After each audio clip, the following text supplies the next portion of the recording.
Hello, namaskar, good morning. It's 12th of June. It's Saturday morning. Um, Allow me to say a little bit about music because just around 6 a.m. just now, we'll be listening to some nice devotional music. We try to listen a little bit of devotional music every morning. When my father was alive, I remember when we sleep, usually we were late sleepers.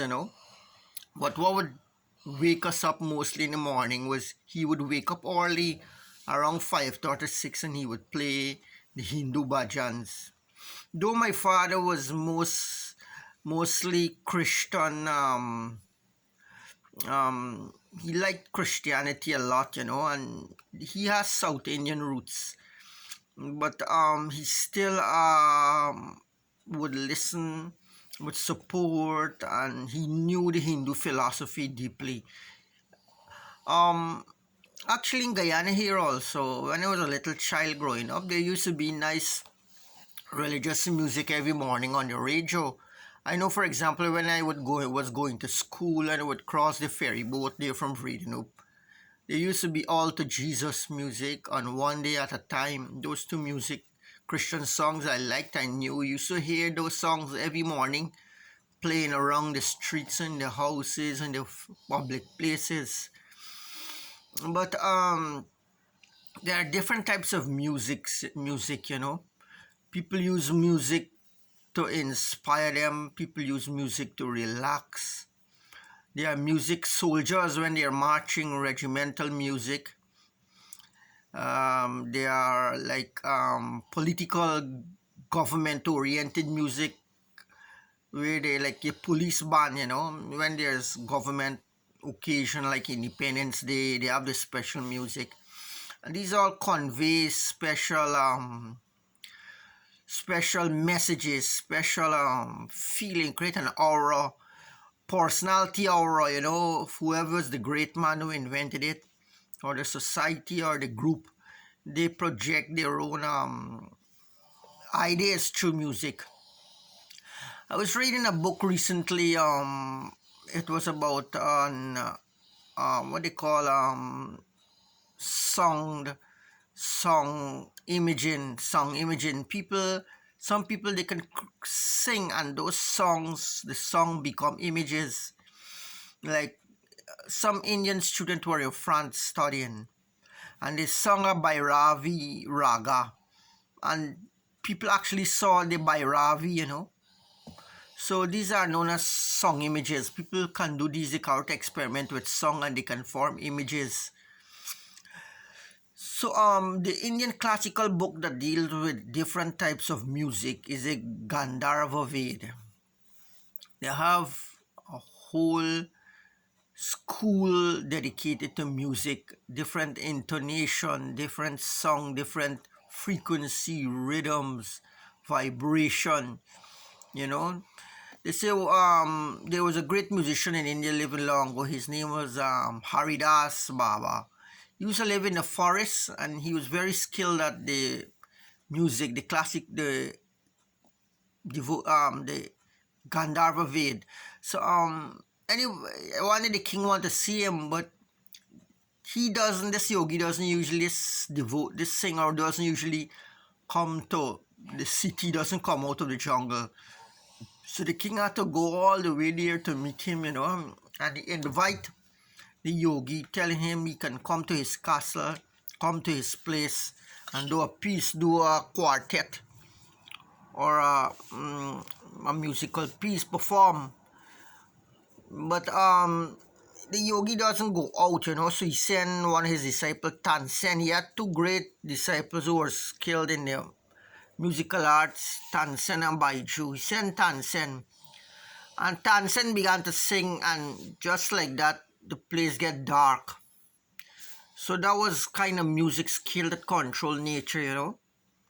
Music can control, there's so much control. So the yogis, the music that we use are not the vital music, the one that bring out passion, sportiness, and romance, like in the Hollywood movie, the Bollywood movies.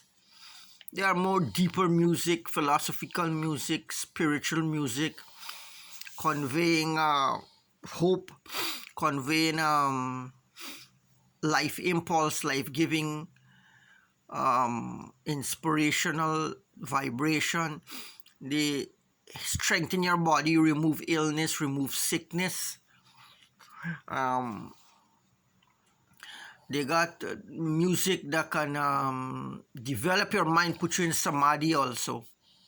Now, the music is used a lot in the Bhakti Yoga school. That's a devotional school that people who are emotional, they follow the Bhakti Yoga. They have rich emotional quality, you know, jolly, bubbly, cheery, you know. So they use the bhakti, they're very emotional, sentimental people. They have a lot of quality. So you have to know the different types of people, you know. Usually if you go to an enlightened master, he would give you a form of yoga that was most akin to your personality. So people who like to laugh, to cry, tragic, they're emotional, they're kind of more emotional, more than mental or physical. They bhakti yoga is best for them, where they can use the emotion to get through life, to get into the spiritual, open the keys. They have the keys, emotional keys to open the doors to samadhi. They experience samadhis, emotional samadhis, like bhava samadhi, madhura bhava, kevala bhakti, raganuga bhakti. These are um, bhakti vatsalya bhav. You know, these are bhaktis, these are emotional qualities that use music, a lot of singing, dancing. Like in Bengal, they have the bauls. The bauls use a special type of music that change the layers of the body, that change the layers of the mind, and making them more mentally fertile and mentally deeper and intuitive and spiritual, right? The baul music, the Sufiyas, their music also. The Vaishnavites have a lot of psalm music that they use. They can make. There was a story where the once Chaitanya Mahaprabhu was singing and dancing, and the Muslims came to stop them. They sent the soldiers, but as the soldier get closer, they jump off the horse and start to dance also. So some music are very captivating.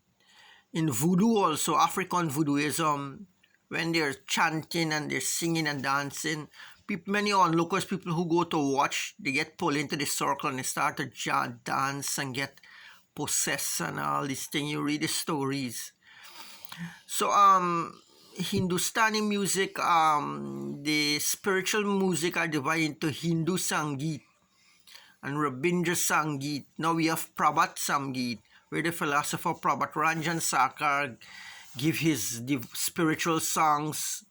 These songs are designed with such melodies and such flavor that they can awaken richer emotions, new types of perceptions, and disposition, give you a new sort of disposition. So you should investigate the Prabhat Sangeet music. Just type it in there in the net, you'll get Prabhat Sangeet songs, and you'll get all the different types. They might not be the kind of songs like the hot and the the usual regular everyday songs, you know, that make you want to dance on your feet and go to parties, and you know, that you see in the movies. These are different kind of music. There are vital music and spiritual music. Spiritual music, you can get them from the mystics. They just come spontaneously. When they reach a certain level of development, they give songs just like that. When they go into samadhi, they start to sing and dance, right? So that's why they live in the mountains, they live in the forest, you know, because they don't like in the public to dance, so people could see them in the public. But there are some that live in the public and they dance along the street, like the Vaishnavite Chaitanya Mahaprabhu used to dance on the street, sing and dance. get ecstatic, lost samadhi. And when they're in that high state of mind, they see even the most ugly and gross things in a different light, because the mind is so developed. Even those things that are filthy, that are outcast, that are not accepted by usual society, they would embrace, hug them, like trees, animals, outcast people. They would lepers. Chaitanya used to hug them, kiss them. Why? Because when the mind at that stage, everything they see is God, everything is good, everything is beautiful, everything is so that's why some people who are highly developed, they can marry people outside of their caste because they don't see any bad in it. You have story with great people, great souls. They get in hitched in marriage with bad scoundrels, despicable people. That's because they see everything at a higher level in a more positive way. So that is how Saint Francis of Assisi would also embrace the lepers, embrace the poor, the beggars, the sick, the vagabonds, call them brothers and sisters, and so on. So Bhakti Yoga and the music, the school of music, Sangita Divas, you can enjoy them, make use of them. They're good for your mental development, good for your body, good for your health, good for your mind, good for your soul. Namaskar. Good morning.